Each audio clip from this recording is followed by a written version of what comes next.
Okay, hai. Assalamualaikum semua murid-murid. Semua sihat hari ni? Sihat, Alhamdulillah. Okey, baiklah. 2 hari yang lepas, cikgu dah ajar kamu macam mana menulis karangan pada bahagian A menggunakan teknik-teknik tertentu. Okey, untuk pada hari ini pula, cikgu akan ajar kamu, okey, teknik menulis karangan. Okey, tengok ni, karangan jenis respon terbuka pada kertas 2 di bahagian B. Okey, semua tahu kan, pada bahagian B kamu kena tulis karangan lebih daripada 180 patah perkataan. Okey, semua faham? Okey, kita masuk kepada soalan dahulu. Kamu tengok dulu. Okey, ini adalah contoh soalan. Kemajuan teknologi pada masa kini telah membawa banyak manfaat kepada kehidupan manusia. Namun, tidak dapat dinafikan bahawa ketagihan terhadap penggunaan media sosial telah menjadi satu isu yang semakin membimbangkan dalam kalangan remaja. Remaja tu siapa? Ya, kamu. Okey, kemudian bincangkan langkah-langkah yang boleh diambil untuk mengurangkan ketagihan media sosial dalam kalangan remaja. Apa langkah untuk mengurangkan ketagihan media sosial dalam kalangan remaja? Okey, kita masuk kepada teknik yang pertama, iaitu teknik titas untuk membina sebuah pendahuluan yang cantik. Okey, teknik titas. Apa itu T? T merujuk kepada tajuk. Okey, kamu tengok dia punya tajuk ataupun tema soalan di dalam soalan yang diberi. Kemudian kamu cari dia punya isu, isu. Kamu nyatakan isu ataupun sebab yang berkaitan dengan tema soalan yang diberikan. Okey, kamu bina ayat secara umum lah. Okey, kemudian kita masuk kepada T. Apa itu T? T itu adalah tugasan.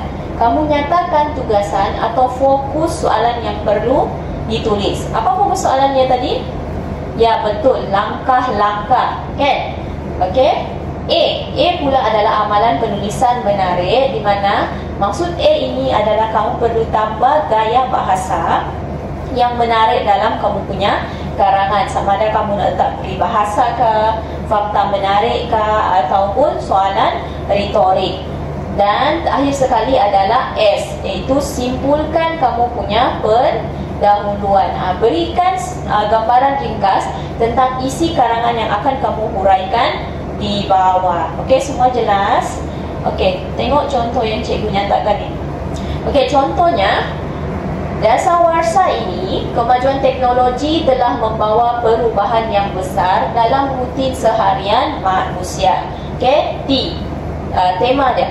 Namun begitu, ledakan teknologi juga telah menimbulkan pelbagai cabaran dalam kalangan masyarakat, khususnya dari segi ketagihan penggunaan media sosial. I dia punya isu. Okey, oleh itu beberapa langkah perlu diambil untuk mengurangkan ketagihan media sosial dalam kalangan masyarakat, khususnya remaja. Dia punya T, TIT kan, T. Bab kata pepatah, terlalu banyak yang manis boleh menjadi racun.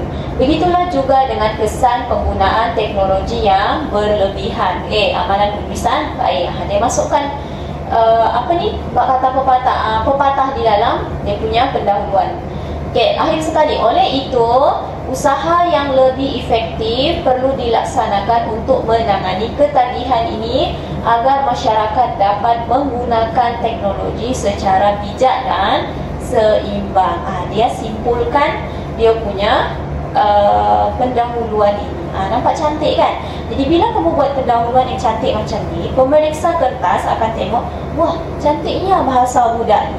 Dalam pendahuluan dah masukkan peribahasa, dah masukkan pepatah. Jadi pemeriksa akan tertarik untuk baca kamu punya karangan di bawah isi, di bawah-bawah tu lah. Okey, semua faham? Okey, bagus. Terusnya kita masuk kepada bagaimana hendak membina isi yang menarik. Okey, bagaimana nak membina isi yang menarik? Okey, kamu boleh guna teknik TOR. Okey, apa itu TOR? Yang pertama, T adalah topik isi tersebut. Kamu nyatakan idea utama bagi perenggan tersebut. Okey, isi pertama lah. Kemudian huraikan. Okey, huraikan ayat tersebut dengan lebih terperinci. Kamu perlu menjawab soalan mengapa dan bagaimana benda itu dapat diselesaikan. Bagaimana isi itu dapat diselesaikan. Kemudian nyatakan contoh, okey, yang menyokong huraian kamu di atas, sama ada situasi, kamu bagi statistik ataupun kes sebenar. Dan akhir sekali buat kesimpulan atau rumusan. Okey, rumuskan perenggan tersebut dengan menghubungkan isi kepada tajuk atau persoalan yang asal. Okey, tengok contoh ini. Okey, contoh dia, salah satu langkah yang boleh diambil untuk mengurangkan ketagihan media sosial ialah dengan mengadakan kempen kesedaran. T. Okey.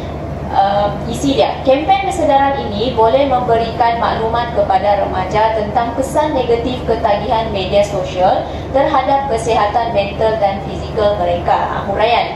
Contoh, kita masuk pada contoh. Tamsilnya, contoh, Kementerian Komunikasi dan Multimedia Malaysia telah melaksanakan kempen bijak bermedia sosial yang memberi fokus kepada penggunaan media sosial yang seimbang dan bertanggungjawab. Okay, dengan adanya kempen seperti ini, remaja akan lebih sedar tentang bahaya ketagihan media sosial dan dapat mengurangkan masa yang dihabiskan dalam talian. Dia simpulkan. Okay, jadi isi ini nampak kemas dan cantik. Okay, kamu boleh faham? Okay, kita masuk pula bagaimana hendak membina kesimpulan yang cantik, ringkas dan padat. Okey, kamu boleh guna teknik SHOE. Teknik SHOE. Okey. Teknik SHOE yang pertama, apa itu S? S adalah saranan. Okey, dalam penutup kamu boleh cadangkan atau kamu boleh sarankan, okey, cadangan yang sesuai dengan isu tersebutlah, dengan soalan yang diberikan. Okey, kemudian selepas bagi saranan, kamu boleh letak harapan kamu. Okey, kamu nyatakan harapan kamu daripada usaha yang kamu telah cadangkan di atas.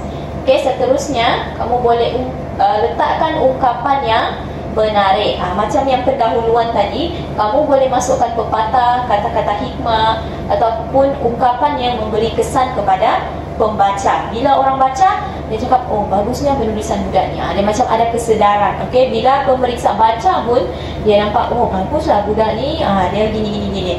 Okey? Okey, mari kita tengok contoh dia. Okey, contoh jawapan intihannya.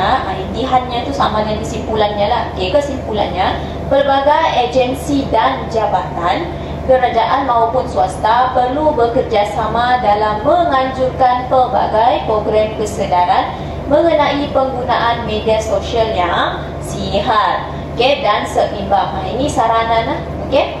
Maka dengan ini, generasi muda dapat menggunakan teknologi dengan bijak dan tidak terjebak dalam ketagihan yang merugikan. Ini kamu punya harapan lah. Okay, penggunaan teknologi yang mapan akan memacu kemajuan negara, tetapi jika masyarakat terlalu bergantung padanya, boleh membawa bencana kepada sesebuah tamadun. Ini dia kamu punya ungkapan ataupun frasa yang kamu rasa menarik untuk menutup kamu punya kesimpulan karangan. Okey, setakat ni semua jelas kan? Okey, bagus.